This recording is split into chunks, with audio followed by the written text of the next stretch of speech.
बिस्मिल्लाहिर्रहमानिर्रहीम। अस्सलामु अलैकुम। लाखों करोड़ों दुरूदो सलाम मोहम्मद मुस्तफ़ा सल्लल्लाहु अलैहि वसल्लम और आले मोहम्मद पर। मैं हूँ उमर दराज गोंदल और आप मेरा यूट्यूब चैनल देख रहे हैं। नाज़रीन, इस्टेब्लिशमेंट में इख्तलाफात की बात करना तो दूर की बात है,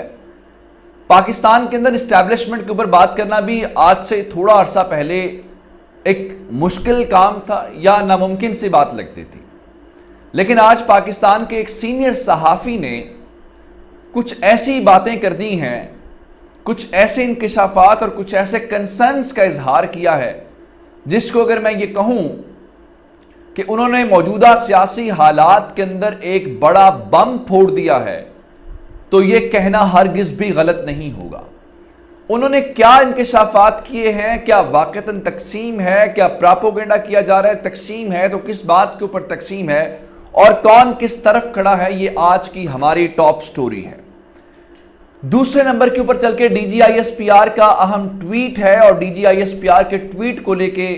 बहुत प्रोपेगेंडा किया जा रहा है। ये कौन कर रहा है, इसके पीछे कौन है और अब तक क्या मालूम हुआ है, ये दूसरे नंबर के ऊपर बात करेंगे। फिर बनी गाला के अंदर आज के रोज अहम इजलास तलब किया गया है और वहां पे भी कुछ अहम फैसले किए गए हैं। उन फैसलों को लेके भी आपके सामने रखेंगे कि आखिर कौन सी तारीख का तयन किया गया है और कौन सी तारीख जो है वो फाइनल की गई है। उससे आगे बढ़ के इस सारे मामले के दौरान अगर आप एक ख़तरनाक बात मेरे से और एक पूछना चाहते हो और मैं आपको बताना चाहता हूं तो वो ये है कि बात फिर चीफ जस्टिस ऑफ पाकिस्तान तक आ गई है, लेकिन वो अब इस इम्तिहान के अंदर कैसे सुरखरू ठहरते हैं ये आज का एक और अहम नुक्ता है। लेकिन अगर आपने अभी तक चैनल सब्सक्राइब नहीं किया और आप चाहते हैं कि आपको मुस्तनद और बर वक्त खबरें मिलती रहें तो हमारा चैनल सब्सक्राइब कर लीजिए, बेल आइकन के ऊपर क्लिक कर लीजिए ताकि हमारी आइंदा आने वाली वीडियोस बर वक्त आप तक पहुंच सकें। मामला जनाब ये है कि पाकिस्तान के एक सीनियर सहाफ़ी हैं मज़हर अब्बास, जिनको आप जियो न्यूज़ के ऊपर वैसे भी रिपोर्ट कार्ड के अंदर देखते हैं। वो मोहम्मद मालिक के प्रोग्राम के ऊपर हम न्यूज़ के अंदर बैठे हुए थे। उन्होंने एक ऐसा टॉपिक छेड़ दिया है और मज़हर अब्बास जो है, मैं उनको आपको एक और बात बताऊं, मज़हर अब्बास साहब आप कहेंगे कि वो जियो से मुंसलिक हैं, नहीं, मज़हर अब्बास एक क्रेडिबल सहाफ़ी हैं और आप या मेरा हम सब का जो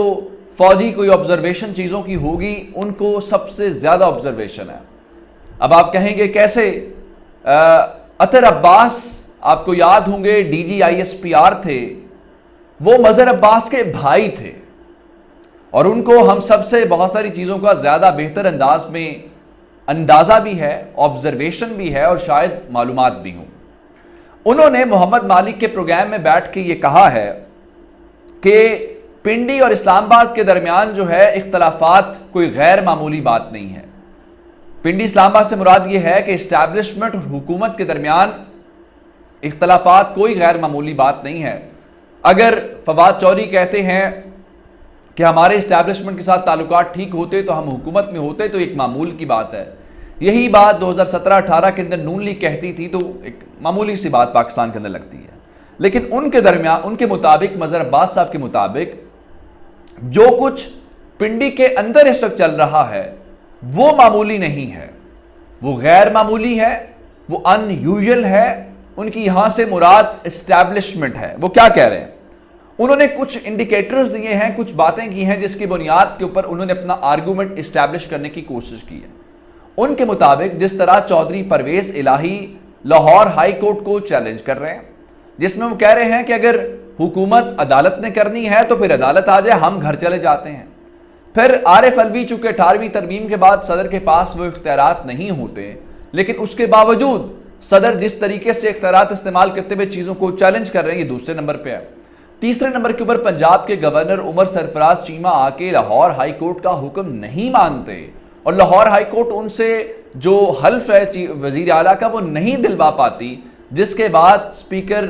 नेशनल असम्बली राजा परवेज अशरफ को मैदान में उतारा जाता है। उनके मुताबिक ये कोई इतना आसानी से या खुद से हो रहा है, बिल्कुल भी नहीं है। कहीं ना कहीं से तहरीक इंसाफ जो है वो इक़्तिदार में ना होने के बावजूद पावरफुल है, या कहीं ना कहीं से उसको कोई ना कोई ज़रूर, फिर वो शेख रशीद की बात करते हैं کہ شیخ رشید کی آپ کانسٹیٹوئنسی دیکھیں، شیخ رشید کا بیک گراؤنڈ دیکھیں، وہ کہتے ہیں جی جناب اگر اداروں کے ساتھ لڑائی ہوئی تو وہ عمران خان کا ساتھ دیں گے۔ یہ سب معمولی نہیں ہے، ان سب باتوں کو لے کے ان کے خیال میں یہ تمام انڈیکیٹرز ہیں، اور وہاں سے جو ان کے پاس چیزیں ہیں ان کے مطابق یہ بڑا کلیئر ہے، یہ ان یوزول ہے، یہ غیر معمولی ہے کہ یہ ضرور کچھ کھلاڑی جو اہم پلیئرز ہیں وہ ایک طرف ہیں اور کچھ پلیئرز دوسری طرف ہیں، اور یہ بہت خطرناک دعویٰ ہے۔ شاید آنے والے چند روز کے اندر وہاں سے کوئی ایسی سٹیٹمنٹ آئے یا کامنٹ آئے کہ یہ جو سپیکولیشنز ہیں، یہ ظاہری بات ہے یہ ان کا دعویٰ ہے، اور اس قسم کے بہت سارے لوگ اور بھی دعوے کر رہے ہیں، تو ان کو اس دعوے کا شاید وہاں سے جواب آ جائے۔ دوسری جانب D G I S P R نے آج ایک ٹویٹ کیا، کل بھی ٹویٹ آیا تھا، اور اس ٹویٹ کو کل تو انہوں نے آپ کو اندازہ ہو کہ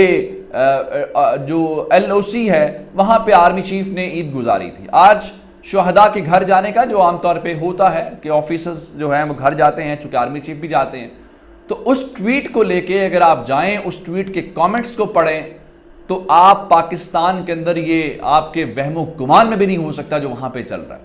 جس قسم کا وہاں پہ پراپوگنڈا کیا جا رہا ہے، وہاں پہ جس قسم کے الفاظ استعمال کیے جا رہے ہیں، وہاں پہ جس قسم کی تصاویر شیئر کی جا رہی ہیں، یہ بالکل غیر معمولی ہے، اور وہ لگ یہ رہا ہے حتیٰ کہ اس طرح سے عام طور پہ سیاسی لوگوں کے بارے میں تو پاکستان میں چیزیں چلتی تھی، لیکن غیر سیاسی لوگوں کے بارے میں کوئی سوچ نہیں سکتا تھا۔ آخر وہی بات ہے جس طرح عمران ریاض کہہ رہے تھے کہ آپ ٹویٹس کے نیچے لوگوں کی رائے پڑھ لیں تو اس کے بعد الیکشنز پہ چلے جائیں، کوئی حل نہیں ہے، لیکن الیکشنز کو لے کے رانا ثناء اللہ صاحب فرما رہے ہیں جی عمران نیازی ہم سے الیکشن کی بھیک مانگ رہے ہیں۔ بھائی الیکشن کی بھیک نہیں ہوتی، الیکشن میں تو فیصلہ ہوتا ہے، عوام فیصلہ کرتی ہے کون کس کے ساتھ ہے، تو کھلے دل کے ساتھ آپ جائیں، الیکشن کروائیں، ان کے مطابق جب ہم چاہیں گے تو تاریخ کا تعین کریں گے۔ نہیں سر آپ نہیں چاہیں گے، یہ عوام چاہتی ہے، جب عوام فیصلہ کرنے پہ آتی ہے تو کوئی طاقت ان کے سامنے ٹک نہیں پاتی۔ اب آتے ہیں بنی گالہ کے حوالے سے، چونکہ کل عید کے روز بھی آپ نے دیکھا کہ بنی گالہ کے اندر اجلاس ہوئے، کل چھٹی نہیں تھی، آج پھر وہی صورتحال ہے، عید کے دوسرے روز بھی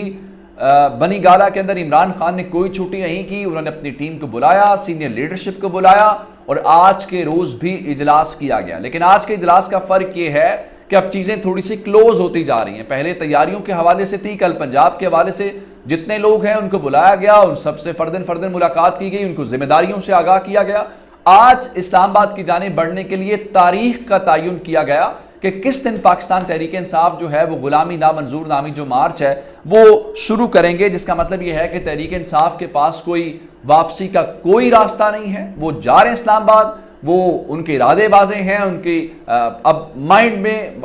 ایجنڈا بالکل کلیئر ہے۔ باقی شیخ رشید کہہ چکے ہیں کہ اب مداخلت کرنی پڑے گی ورنہ چیزیں سب کے ہاتھ سے نکل سکتی ہیں۔ پھر آتے ہیں چیف جسٹس کی طرف، چونکہ یہ معاملہ اس قسم کا ہے، چیف جسٹس کو خط لکھ چکے ہیں عمران خان، اور قاسم سوری صاحب جو ہیں وہ ان کو وہ مراسلہ بھی بھیج چکے ہیں، جس کی بنیاد کے اوپر یہ سارا تماشا لگا ہوا ہے۔ عمران خان نے ایک بار پھر بال جو ہے وہ چیف جسٹس کے کورٹ میں پھینک دی ہے، ان کے بارے میں اچھے الفاظ استعمال کیے ہیں کہ چیف جسٹس بہترین انسان ہیں، اس لیے ان کی سربراہی میں کمیشن بنایا جائے۔ اب آپ دیکھیں لانگ مارچ ابھی شروع نہیں ہوا، عمران خان ابھی بھی اس کے حوالے سے قانون کے راستہ اختیار کرتے ہوئے کہہ رہے ہیں کہ آپ مہربانی کریں، آپ کمیشن بنا لیں،